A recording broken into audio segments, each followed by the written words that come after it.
அன்பர்களுக்கு வணக்கம். புலிப்பாணி ஜோதிடம் 300. இது 241வது பதிவு, பாடல் எண் 240. இப்ப இந்த பாடல்ல அந்த குரு மகாதசையில செவ்வாய் புத்தி நடக்கிற காலம், அந்த ஜாதகன் எந்த மாதிரியான பலாபலன்களை ஈட்டுவான் அப்படிங்கிறத பத்தி சொல்லி இருக்கிறாங்க. முதல்ல நாம் அந்த பாடலை பார்த்துருவோம். தன்னிலே வியாழ திசை செவ்வாய் புத்தி, தன்மையில்லா மாதம் அது 11 ஆகும். மண்ணிலே நாளதுவும் 6 ஆகும். மாறான பலனதனை விளம்ப கேளு. புண்ணிலே அக்கினியால் வியாதி காணும். பூமிதனில் விளைவு குன்றும் காலி சாவாம். விண்ணிலே போனாலும் சத்ரு உண்டு. வீணான விளங்குதுவால் விதியால் சாமே அப்படின்னு முடிச்சிருக்கிறார். தன்னிலே வியாழ திசை செவ்வாய் புத்தி, தன்மையில்லா மாதம் அது 11 ஆகும்னு சொல்லிட்டு 2வது அடியில வரியில சொல்றார். மண்ணிலே நாளவும் 6ங்கிறார். அப்ப 11 மாசம் 6 நாள் குரு தசையில செவ்வாய் புத்தி அந்த ஜாதகனுக்கு நடக்கும். மாறான பலனதனை விளம்ப கேளுன்னு அந்த காலத்துல அந்த ஜாதகனுக்கு ஏருக்கு மாறான பலாபலன்கள் நடக்கும் அப்படிங்கிறார். புண்ணிலே அக்கினியால் வியாதி காணும் அப்படிங்கிற போது இங்க 2 வகையான பாதிப்பை நாம புரிஞ்சுக்கணும். புண்ணு உண்டாகும், அதாவது வெக்க கொப்பளங்கள். அதே மாதிரி அக்கினியால் வரக்கூடியது உஷ்ணத்தால் வரக்கூடிய வியாதிகள், வெவ்வேறு வியாதிகள், காய்ச்சல், வைரஸ் காய்ச்சல், விஷ காய்ச்சல் போன்றவை. அது குருமகாதசையா இருந்தாலும் அந்த செவ்வாய் புத்திங்கிற வகையில செவ்வாய் அக்கினி கிரகம் அப்படிங்கிறதுனால அந்த அக்கினியால் வரக்கூடிய பாதிப்புங்கிறது அந்த ஜாதகனுக்கு வர வாய்ப்புண்டு. ஜாதகத்துல பாதகமான அம்சம் இருந்தால், அப்படி இல்லைன்னு சொன்னா குருவும் செவ்வாயும் சேர்ந்து குருமங்கள யோகம் இந்த மாதிரி பலம் பெற்று இருக்குன்னு வைங்களேன், பூமி லாபம் எல்லாம் கிடைக்கும்.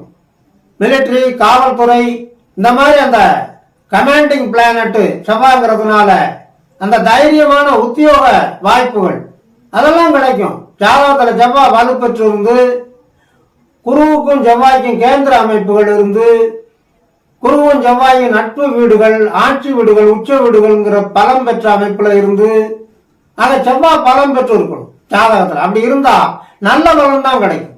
அது இல்லாம பாதகமான அம்சங்கள்ல செவ்வாய் இருந்து, பகை வீடுகள்ல இருந்து, நீச்ச அம்சத்துல இருந்து, குருவுக்கும் செவ்வாய்க்கும் சஷ்டாஷ்டக அமைப்புகள் அமைஞ்சு இந்த மாதிரி எல்லாம் பாதகமான அம்சத்துல இருந்தா அந்த ஜாதகனுக்கு அந்த காலத்துல அக்கினி பீடை ஏற்படும் அப்படிங்கறதான் இங்க சொல்லி இருக்கிறார்.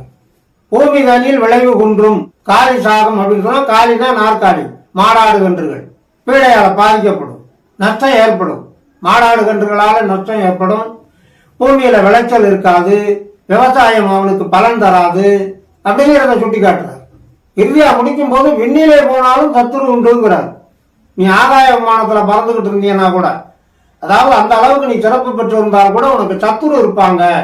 கண்ணுக்கு தெரிஞ்ச சத்துரு, எதிரிகள், கண்ணுக்கு தெரியாத சத்துரு, உடனிருந்தே கொள்ளும் வியாதிகளா, நண்பர்களால கூட. செவ்வாய் சகோதர காரகங்கிற போது அப்ப உடன் பிறந்தவர்களால கூட பகைமை ஏற்பட்டு அதன் மூலமா மன உளைச்சல், அந்த மன உளைச்சல் காரணமாக ஏற்படக்கூடிய வியாதிகள், மனச்சோர்வு, காரிய தடங்கள், நிறைய பாதிப்புகள் அடைய வேண்டியிருக்கும். செவ்வாய் அவனுடைய ஜாதகத்துல பாதகமா இருந்தா, குருவுக்கு மறைவிடங்கள்ல செவ்வாய் இருந்தா, குரு பார்வை இல்லாமல் இருந்தா, ஆக அந்த குரு தசையில செவ்வாய் புத்தி அந்த ஜாதகனுக்கு இந்த மாதிரியான தொந்தரவுகளை, தொல்லைகளை உண்டாக்கும் அப்படிங்கிறத சுட்டி காட்டுறார். இறுதியா முடிக்கும் போதும் சொல்றார், வீணான விலங்குதுவால் விதியால் சாமி.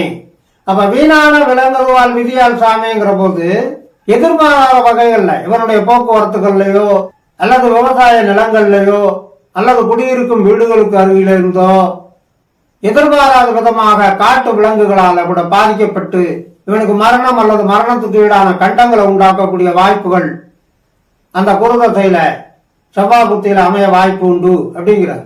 வீணான விலங்குதுவால் விதியால் சாமி.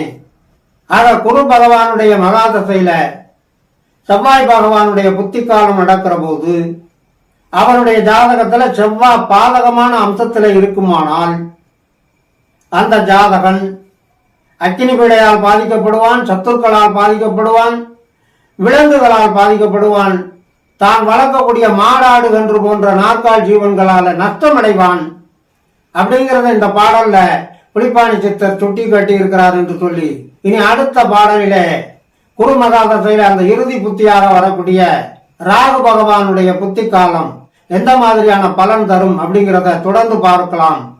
தொடர்ந்து வாருங்கள், ஆதரவு தாருங்கள் என்று கேட்டு இந்த அளவோடு நிறைவு செய்கிறேன். நன்றி, வணக்கம்.